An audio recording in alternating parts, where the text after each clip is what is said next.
Arestado ang itinuturong ng gahasa umano sa isang 14 anyo sa Bulacan. What's up mga tiyang, na-clickbait ka na naman ba sa aking intro? Pangatlo mo na yan guys. Ngayon araw ngayon pupunta tayo sa Ilog. 10 minutes lang daw mula dito sa Pagbilao, Quezon, sa bayan ng Pagbilao. Napasugod na nga kami ng biglaan at bigla kami nagsibalikwasan at pumunta na sa palengke para mamili ng aming kakainin. Sa nakakalungkot na pangyayari guys, hindi na kami tumuloy dahil nakita namin na medyo tuyot na itong ilog. Nabudol nga kami sa napanood ng video, kaya naman tumuloy kami sa iba pang ilog na puntahan natin dito din sa may malapit sa Tayabas, Quezon. Nagmaniobra nga lang kami at dumiretso na agad kami dito sa ilog na ito. Ito nga siya pa Tayabas, Quezon. Ito nga inumpisahan na namin ang paglalaba. Pagluluto pa lang ng manok. Umuwi ka.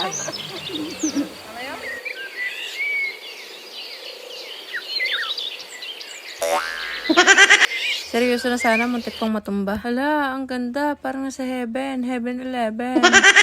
Ang sarap ng luto ko. Parang asin na may kaunting ulam. Sa kahoy nga kami nagluto mga tiyang dahil nasira ang aming butane. Nakakatakot baka sumabog.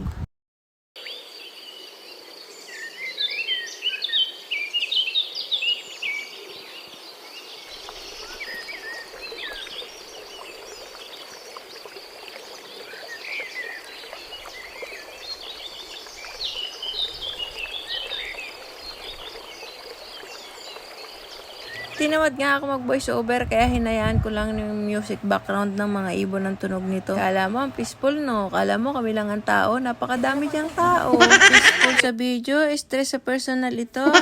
Ganyan ako mag-video para kahit papaano marelax ang isip mo. Paalala nga pala mga guys, sa mga pupunta dito, mga basura nyo, huwag mo itapon dito. Dalhin nyo na lang sa inyo. Sa mga nangangalaga dito, sana po makita nyo parang papanatili ang kalinisan dito. Ang sarap maligo kapag walang nakikita na kung ano-ano. Huwag nyo po sanang masamain ang concern ko. Yun naman po para sa atin, para lahat tayo mag-enjoy dito. Pero in fairness, ang lamig ng tubig dito. Samahan mo pa ng malalaking bato. Magaganda makukuha ang picture mo dito. Hindi na malaya ng pagkikwentuhan, minikos-mekos na ni Insan. Hindi ko akalain, may lahi ka palang Indian Mingo. Hindi pa sa all right, tapos kasama mo si Miss Always Right. Dito ka na iuwi na at meron pang trabaho. Kayo naman ang mag-enjoy dito. Bye! Nako, ito paalala ko sa'yo. Kung di ka pa nakapalo, follow mo ko. 30 pesos nga lang pala ang entrance dito. May cottage din dito, 200 peso.